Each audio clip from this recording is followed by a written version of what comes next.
Ladies and gentlemen, welcome to another episode of Explode Your Expert Biz Show. Today I'm here with the one and only Joel Erway. How you doing, Joel? Hey, what's up, Simone? Thanks for having me on. It's brilliant. Now it's time to swap sides. Yeah. It's time to swap side. I've been interviewed recently on your show, which was a brilliant show. I really love that. And now it's time for me to grill you a bit. Are you ready for Yeah, it? I'm ready, man. Let's rock and roll. That's brilliant. So I want to ask first about. We are going to talk about webinars, what's trending right now with webinars, what's working on very well.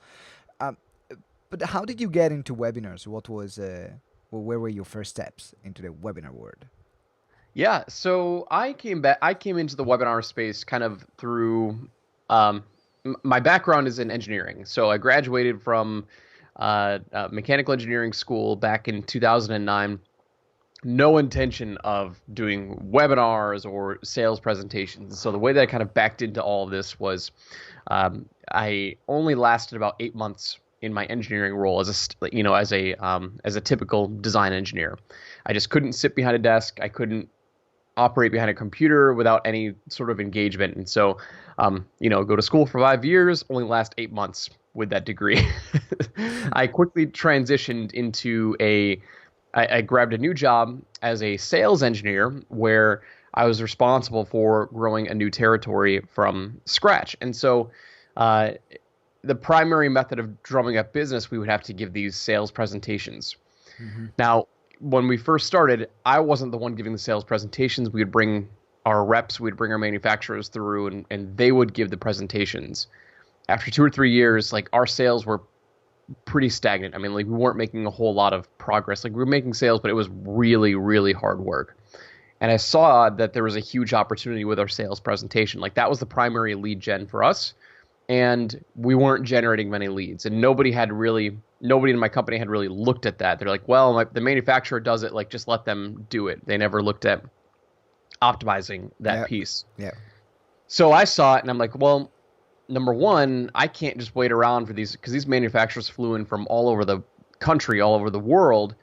So like I was really just kind of held at their will whenever they could make it into town. And it was usually once a year, once every other year at best. So I'm like, well, if I need to generate more leads, I need to do more of these presentations. And they suck anyway, so I need to do them better.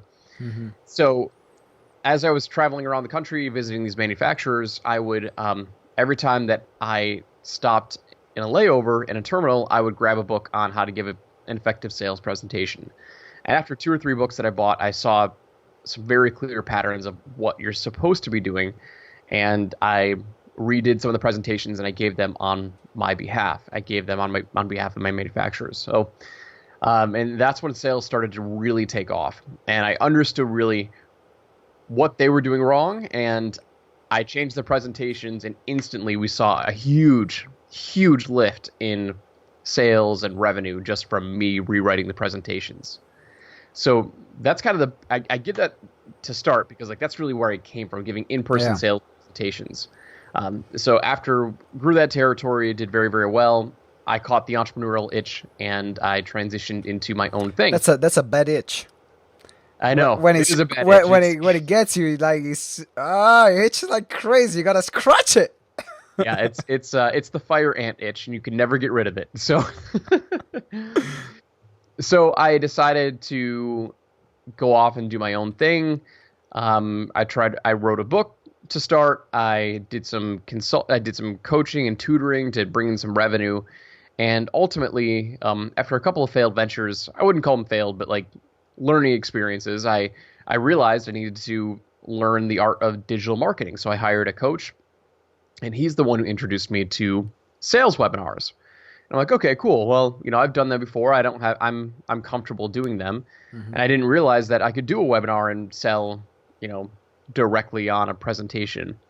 So I learned his style and put my own flavor to it, but just started really practicing it. And I was actually making sales. It was with my course, but there were other parts of my business model that caused me to be not profitable. And I didn't realize that at the time. Looking back, I see how close I really was to like really hitting a home run with what I was doing before. But ultimately I ran out of ad spend money. I ran out of, cash to continue that. And I reached out to my coach and I said, hey man, I'm out of cash. I love your coaching program though. Like, is there any way that I can work for you to generate some revenue on the side or whatever? And I actually offered to be a phone salesperson because I knew that he was generating more leads for his coaching program. I was the perfect testimonial because I really did love his coaching program. I just ran out of personal funds for ads. And so he said, sorry, man, I don't have any openings right now, but what you should do is you should connect with this guy, Jason, and he's looking for a phone salesperson to follow up with leads on his webinar. He's doing a weekly live webinar, and he wants somebody to close those deals over the phone. So I'm like, okay, cool. Hook up with Jason. Jason's like, let's do it.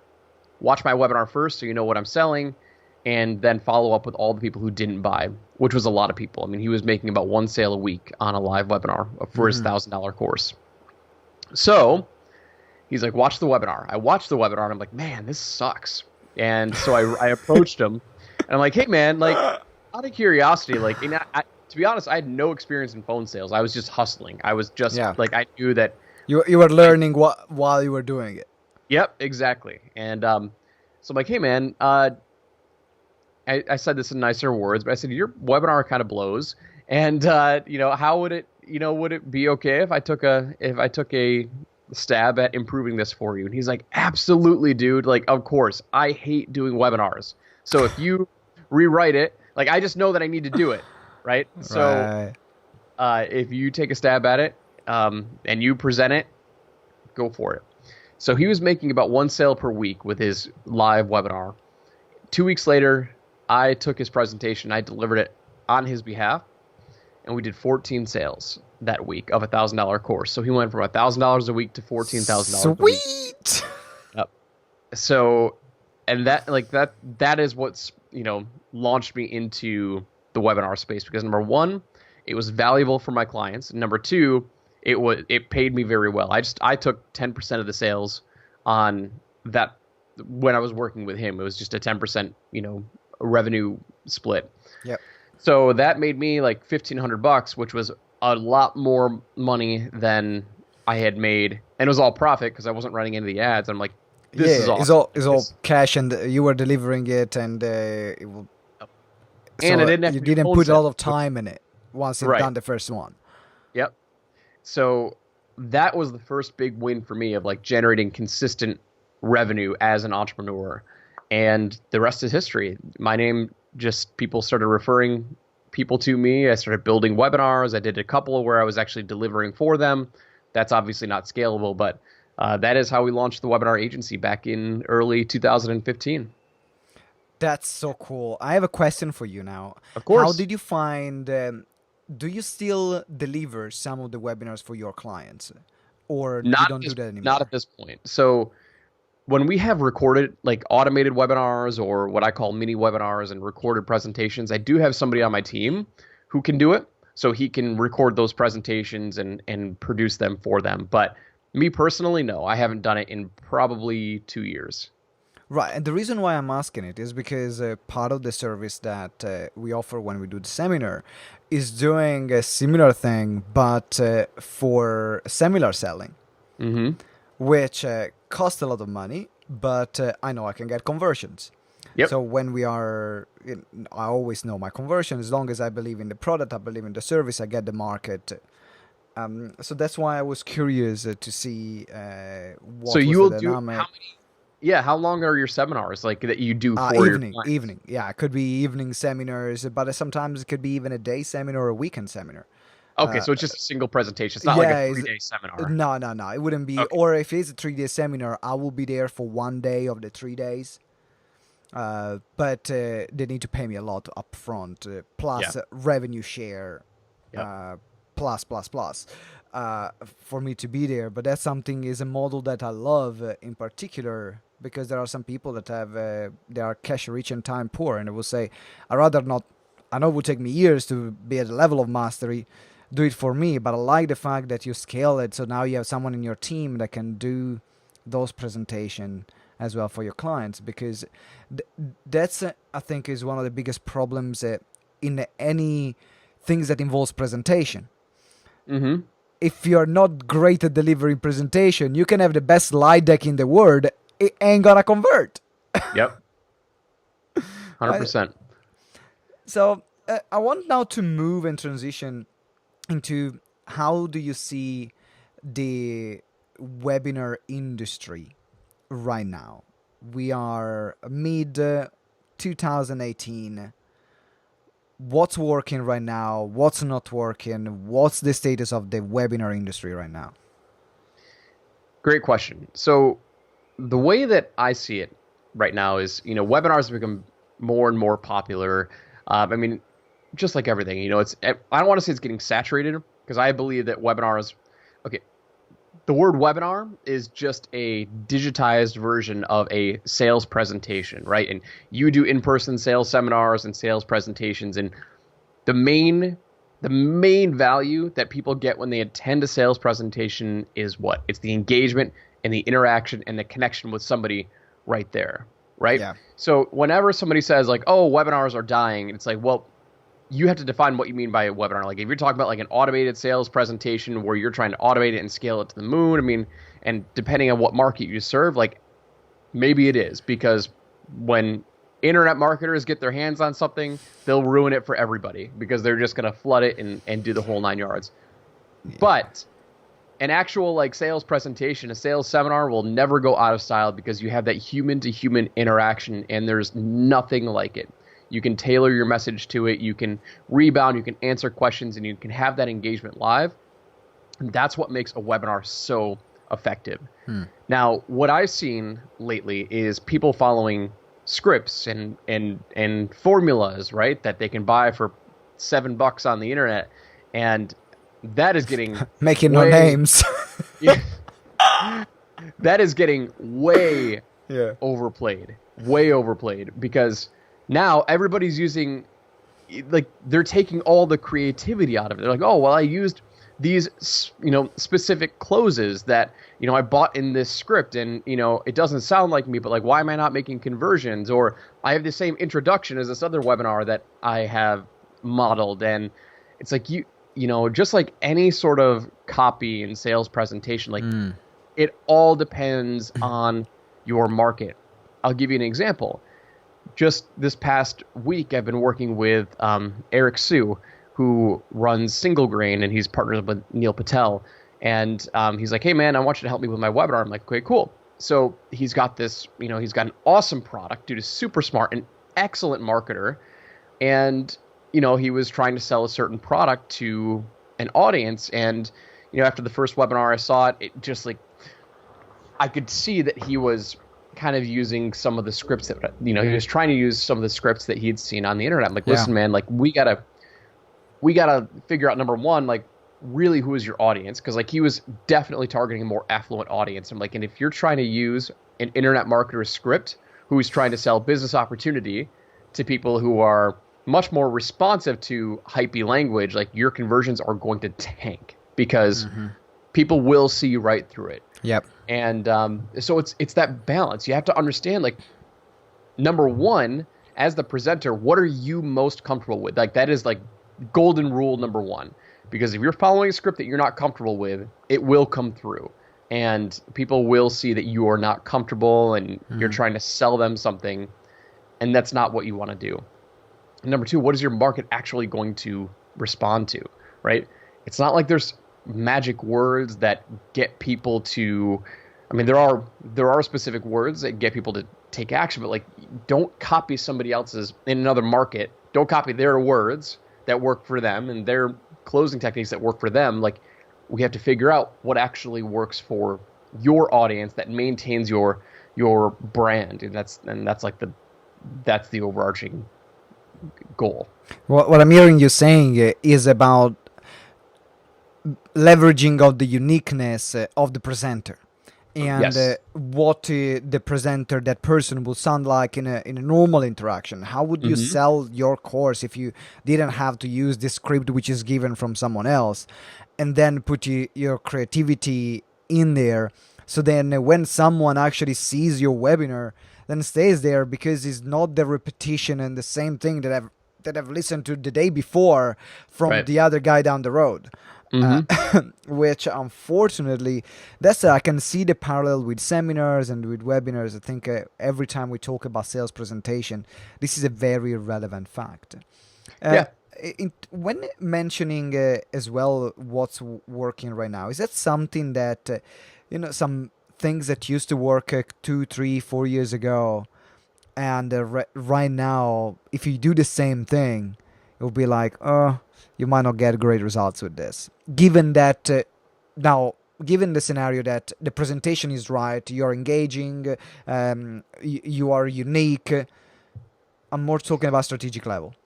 Yeah. So the way that kind of what's been evolving over the past few years is like very, very clearly automated webinars are they're very difficult to get up and running. Like even if you have the presentation that converts to a live audience, like we have seen like getting that automated and building that automated funnel to work on autopilot, like those are two completely separate skill sets, and like um it's very, very difficult to make that work. And I hope that everybody can turn their webinar and make it automated. And it's just what I have seen, with emails, email conversion, email open rates are dropping. Like email's still super, super powerful. I'm just kind of like showing the trends of what's happened over the past 3 years. Email open rates are dropping, and people driving cold traffic to an automated webinar funnel, which depending on the market, like I do and I don't, like if it's a business opportunity that can work, but if it's it is so very market specific, like how you Yes. plug in where you plug in your webinar is a conversion mechanism. But like that automated webinar funnel, which is what everybody wants, they want to make sales on autopilot. Like like it is becoming more and more difficult to make that work. And when you make it work, like it's awesome. Like ride that until the cows come home. Mike Dillard has a very, very solid auto webinar that has been consistently producing him $300,000 to $400,000 per month for the past 3 years, and it's just cold traffic, webinar registration, and it plays twice a day, and it sells a $1,500 product. Everybody looks at that, they're like, I want one of those. I'm like, number one, Mike Dillard is a freaking Is fantastic is copywriter. is Mike Dillard? Yeah, it's Mike Mike Dillard is Dillard. Mike Dillard. Yep.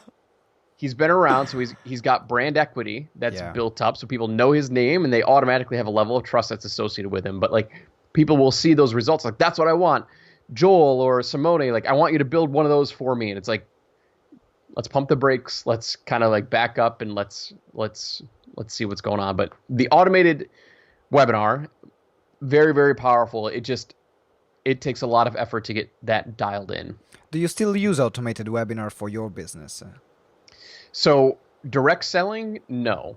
That we will be implementing. We're launching a new brand coming up called Experts Unleashed, which will be launching very, very shortly. And we are planning to use an automated direct selling webinar for that. When I go automated, I usually go automated webinars for phone consultations, or automated mini webinars for phone consultations. And that's what I have leveraged over the past 3 years the most. When I do direct selling webinars, I'm usually on there live selling it. We can talk about this if you want. I'm not sure if it's relevant to your audience, but like your product, like what you're actually selling is quite possibly the most important element in determining if you use a webinar, a webinar as your sales mechanism or not. And that's one of the reasons why I haven't used an automated webinar to sell what I've got. But that's a very anyway. good. You make a very good point, because at the end of the day, you're always starting from the end in mind. Yep. The end is we want to sell this product, Mm-hmm. and this is the audience that will buy it. So which one is the best way to get in touch with the audience so they can buy the product at its price point? Yep. And that is sales 101, which unfortunately a lot of people forget because they get bogged down into the tactics of, oh my God, I need to make sales on autopilot. Otherwise, I will. Otherwise, I'm not successful in this industry unless I make this thing happening. Yep. Talking about your live webinar. So you're Mm-hmm. doing a live webinar right now. You mentioned that the product is important and it's crucial to Mm-hmm. decide if you're doing a live webinar, automated webinar, webinar or no webinar at all. But if you had to choose between webinar to consultation and webinar to direct sale, which one do you think is the most powerful? Okay, so with your target audience, I will say webinar to consultation, and here's why.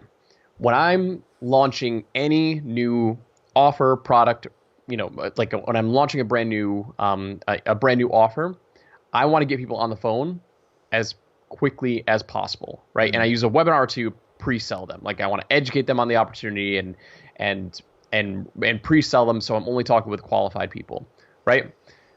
When you do a direct selling webinar, you are, and assuming you don't have a crazy indoctrination funnel where you can use a direct selling webinar to sell like a $10,000 product because they do need more time to make that decision. Yeah. Versus if you put get your them credit card in. Jeez. Right. So, like typically speaking, with 99.999% of the funnels that I see out there, direct selling, you're going to be a direct selling webinar. You're going to be limited to $1,500 to $2,000 price point, very, very max, right? With the majority of the webinars that I see out there. Mm-hmm.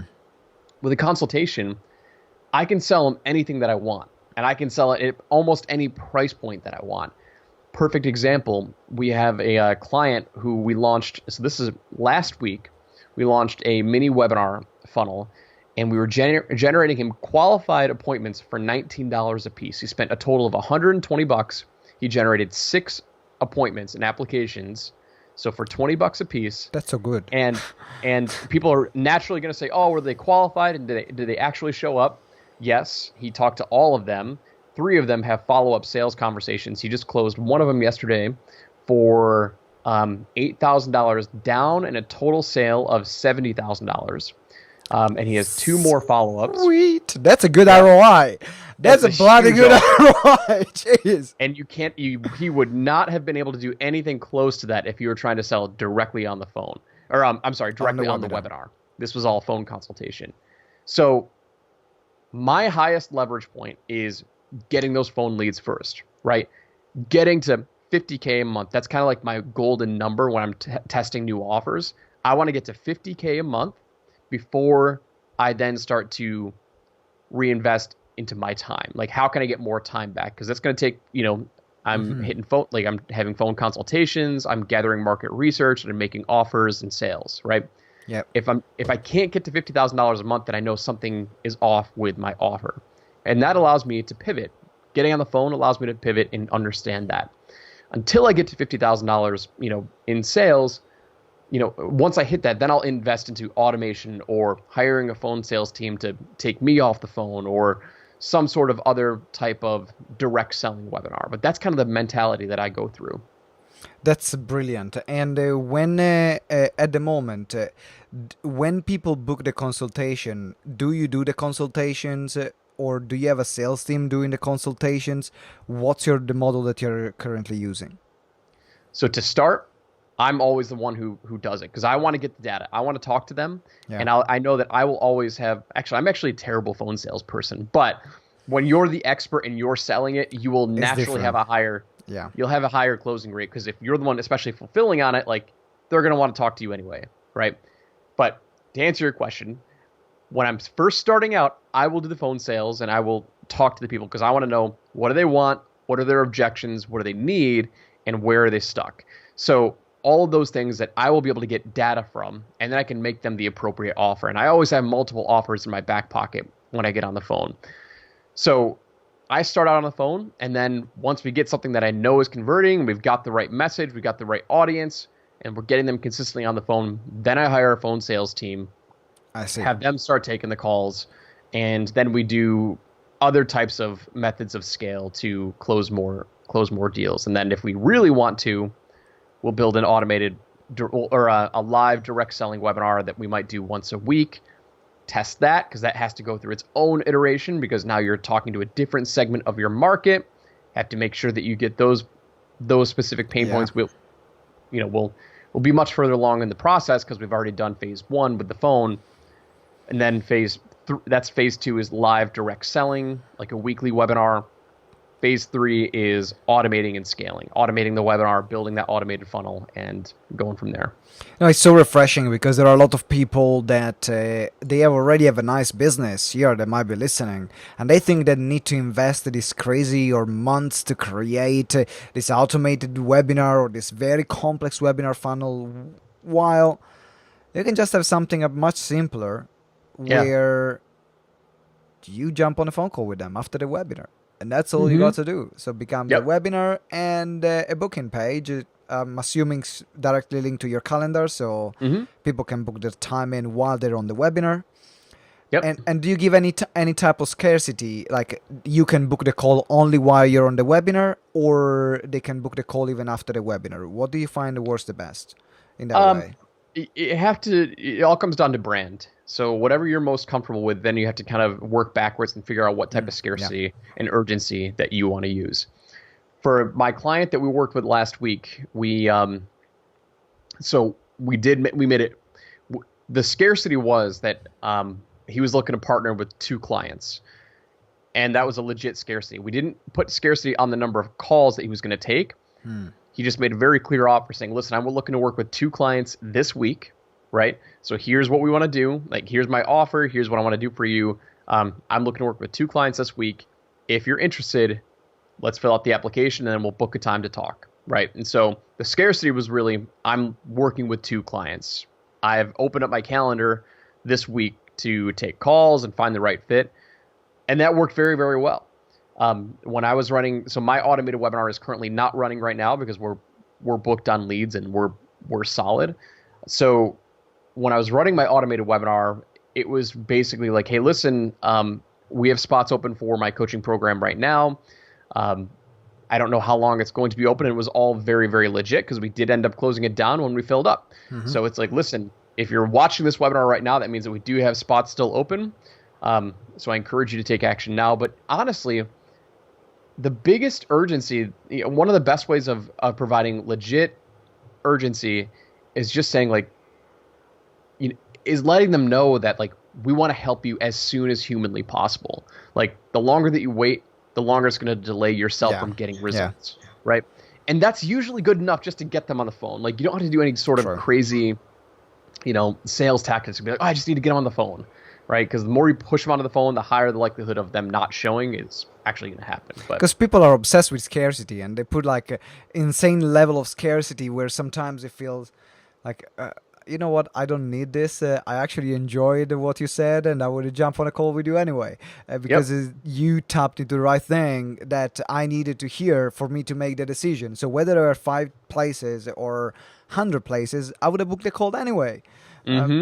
Before we go on the lifting the veil part, I have one more question, which is when you are doing the webinar to phone call, do you mention the price of the offer, or is that a bit of mystery and intrigue to say this is the result that you're going to get by working together? Jump on the call and we'll let you know more details. Great question. So the way that I approach that, when somebody asks me, oh, do I reveal the price or do I withhold it so I can talk to them and really build the value? Whenever I hear that question, like people are really asking, like, number one, they want to make sure that they're only talking to the most qualified people, right? Exactly. So if you don't reveal the price, your chances of getting people who can't afford your program go up because you're not adding that level of filtering.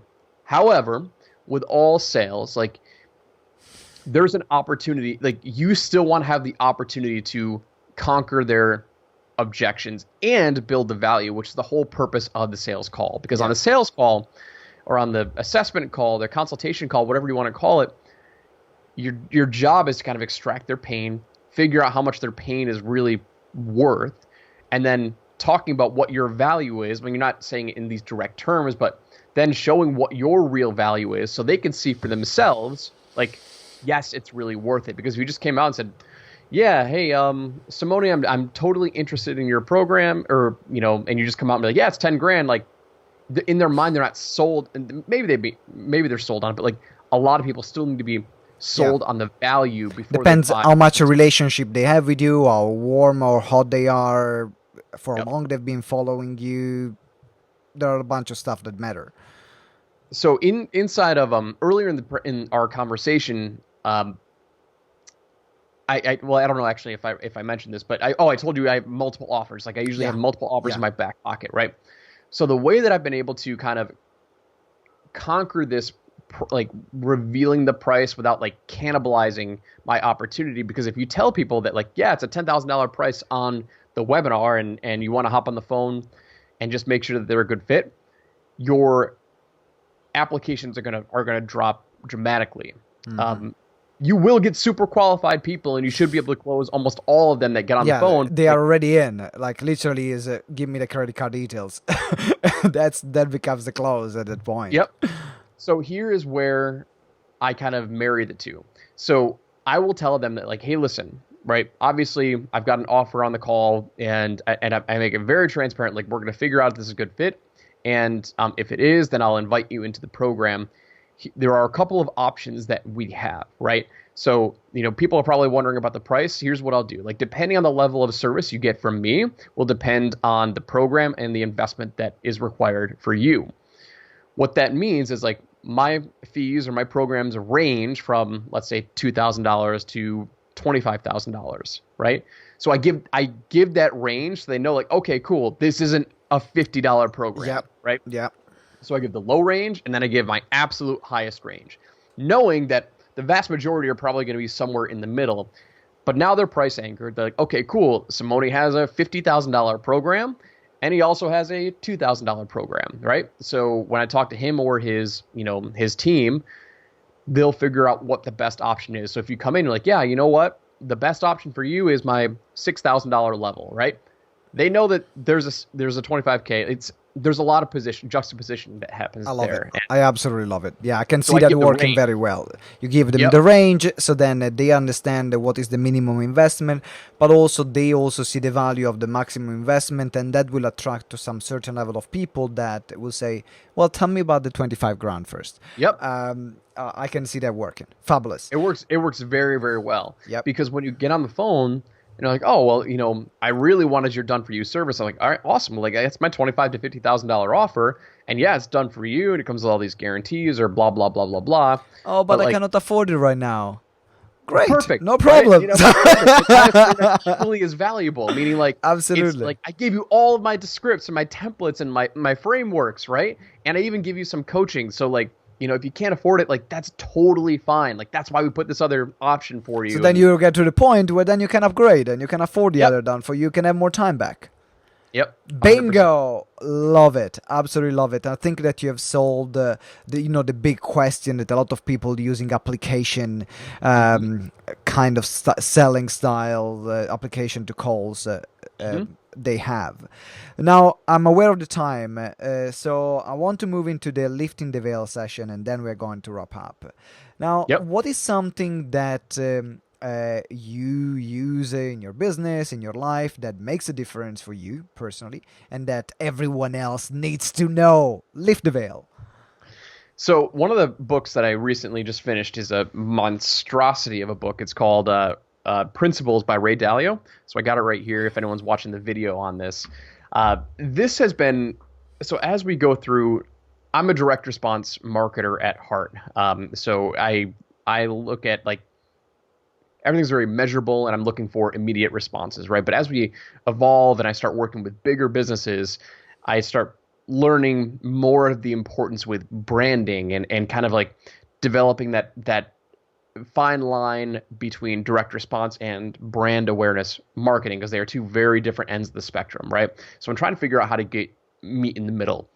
When I read Principles by Ray Dalio, it was like the ultimate guiding light. Like branding is all about like you have these rules, these principles that you kind of follow, and like that determines everything that you do. But everything that, all those decisions that you make are being led by these set of rules, right? And so as I read Principles by Ray Dalio, like he talks about building very large companies and getting everyone on the same team.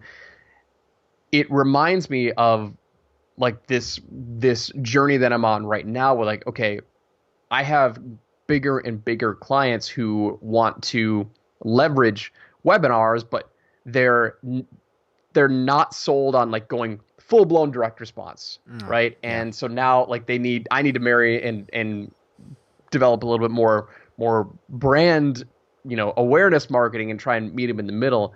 I mean, I'm working on like two clients specifically who are like they can't go all the way direct response. They would rather spend much more money and give a ton of free content and free value and just hope that they sell people down the road. I'm like, oh my God, that is so against what I stand for. But I'm trying to meet them in the middle. But anyway, Yeah. to come back to my secret weapon, principles has allowed me to kind of understand that a little bit more and figure out how to apply. It's not a marketing book, but it allows you to understand the high level concepts of leading your life by principles, leading your business by principles, because those ultimately make all of your decisions for you. So that's a great one. Oh, you know what? I've heard so many times talk about this book. I'm gonna buy it. You convinced me. Yep. Because it just came popping up and popping up and popping up, and you know what? I say, okay, I got enough messages. I'm gonna get the book. So thank you very much. We're going to put the book as well in the show notes, so you can click and get Principles by Ray Dalio, which is the awesome resource that Joel just shared. Now, Joel, it's been a brilliant interview. Everyone who uses webinar or is thinking about using webinars, I'm sure they will find it very useful. And Hmm. what if they want to know about how they can work with you or get into your world? What's the next Yeah. step? Yeah, the best way is to head over to so I have something called the Webinar Vault, which is basically like my brain completely dissected.